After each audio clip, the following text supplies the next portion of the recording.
All right, we got another story.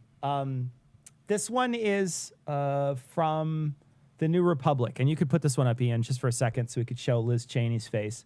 And evidently, they think I want cargo shorts now. Does anybody still want cargo shorts? Not really. I don't want that shirt either. Or the cross. The guy's wearing a cross. Get out of here. What is with the other shorts? Are those tactical shorts? On the left? What is happening? I will say, genuinely, Tom, there's a company that has a very similar logo that sells holsters, so maybe. Yeah, I think those are tactical. Like, it's like when you're going to war, but your legs need to be free. What? The fuck? What is that?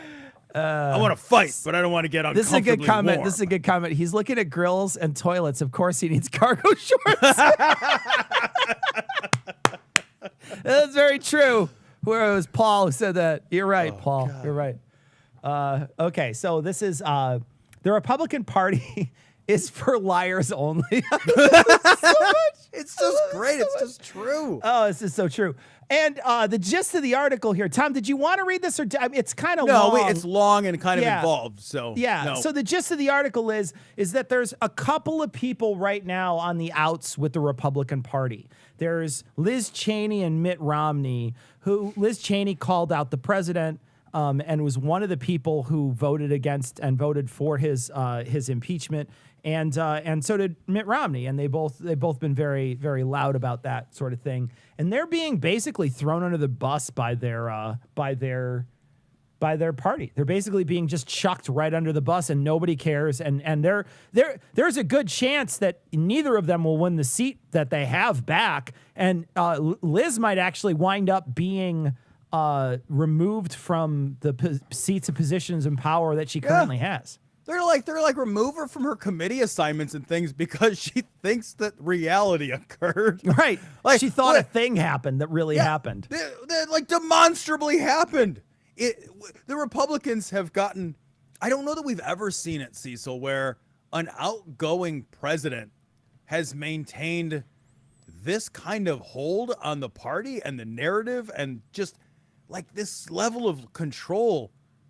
Even if he had, and he obviously wasn't, but even if he was amazing, man, wouldn't you be worried about any cult of personality in a democracy like that? Wouldn't we be like, I don't know, maybe this isn't about like one guy? I have to say, I don't know that I was crazy about all of Obama's policies. In fact, I know I wasn't.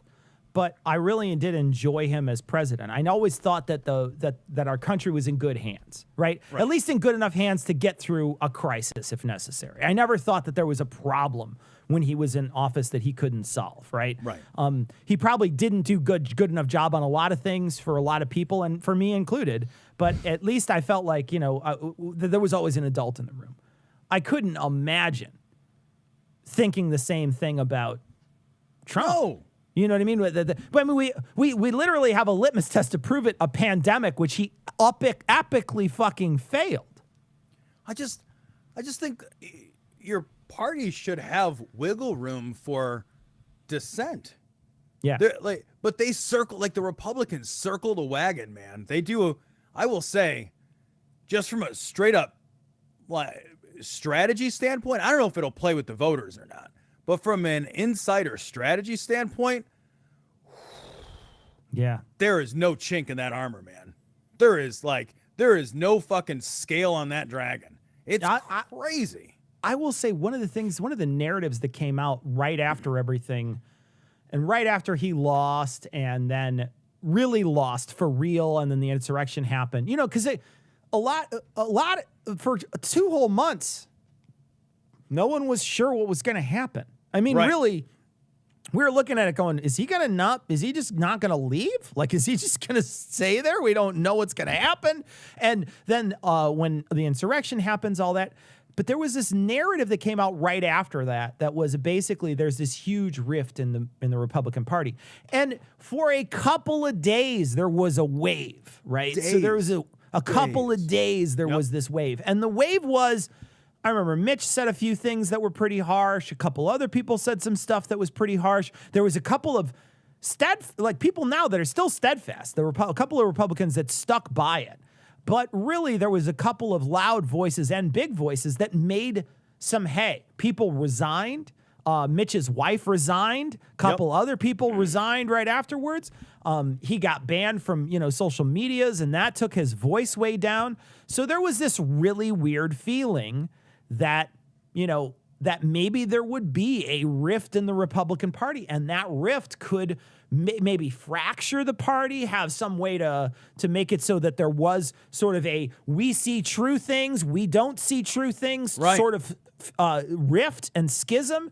But that didn't happen at all. All that happened is the louder, bigger voices got real quiet and no longer are in the spotlight. When was the last time you heard about Mitch McConnell, right? He just fucking, his head just receded into his neck folds, and you haven't seen him since, right? He fucking turtled up. The end. You haven't seen him. And so now you have a couple of people that are essentially going to be the ones that they throw under the bus, and these are those few.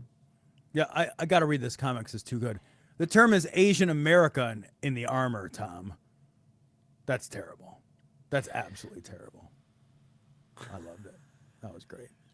Yeah, man, the thing is, Mitch McConnell has come around, he's veered sharply from his own post-insurrection commentary. Yeah. He's done with that. He's absolutely 100%.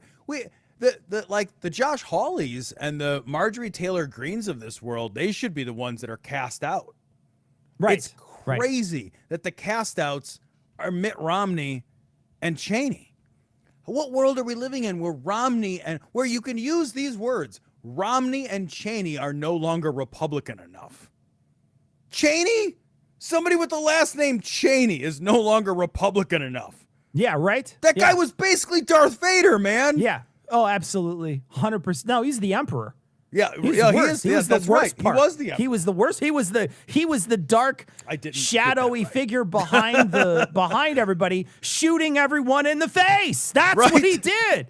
Shot people in the face. He literally did that. Yes, literally shot, so and then made that guy apologize.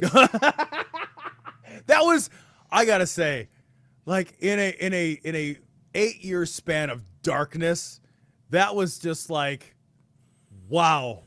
I can't believe that guy got on camera and was like, I'm really sorry my face got shot. I'm sorry my face was in the way. I have this big, giant, stupid face, and there it was, right in the way of your shotgun. God, I'm so stupid. Stupid. My giant, stupid face. I would have been great if he was like, I never should have stapled birds to my face before going into the woods. That's literally what he said. You could look it up. I think I just crushed it. That's a transcript. I literally said exactly what he said. That's basically what he said. It's 100% what he said. He's blowing on his thumb to expand his head. I didn't think this was going to. He's like Killer Clowns from Outer Space. His head is all big. He's wandering around. Oh, God. That guy's such a joke. What the fuck? He shot you, man. He's when you have a gun in your hand, you're supposed to be the careful one. Not people just running around with their faces out. That guy just ran in front of me with his face. Well, I could not shoot him. His face was there. It's your job, man. God. Cecil, there are people out there with very punchable faces. Maybe he just has a very shootable face. I'll tell you what, I would love to have a shotgun with a punching, a glove in it, and just shoot Tucker Carlson in the face. Oh. One of those, boxing gun arms that comes out? Right on the, just perk. Or have some come out and just tweak his nose, just squeeze it real hard for a second, and then go back in. That would be awesome. Are you worried about Tucker Carlson? Are you worried that he's going to be the next populist hero? I don't know. I will say when we talked about this, may be another reason why we got demonetized. Throwing someone in a volcano, he was the top one. So of natural causes, and it's funny because I thought natural causes. Yeah, throwing in a volcano of natural causes. You're right. I forgot about that. Yeah, that's how you fix it. But yeah, I don't know. I think a lot of people definitely feel like he's a genuinely shitty person. You look at every other day, there's a brand new thing he's said that is just awful. There was something this week, and I can't even remember what it was, but it was one of those things I read. I'm like, what a dick. You're such a dick. Now I got to find it because I'm gonna look for it, and it's going to make me crazy until I find it. So give me a second. 3,000 people died after getting the vaccine. 4,000. He used 4,000? the vaccine adverse reaction data to try, and which is like it basically like it reports anything that happens It's in a self-reported, correlative fashion Yeah. around vaccines, so it doesn't necessarily relate in any way to Yeah. the vaccines themselves. So if somebody gets the vaccine and then has a heart attack and dies, it would be reported on there. The vaccine's just tangential to the heart attack. They And could there's have, so many like- people who get it. You could just Right. die just getting it, and then you Right. just die. Right. Yep. Exactly. Just You've like given out millions Someone pointed of out. these things. Someone pointed out that the same thing would happen if you took data from people who went to a specific baseball game.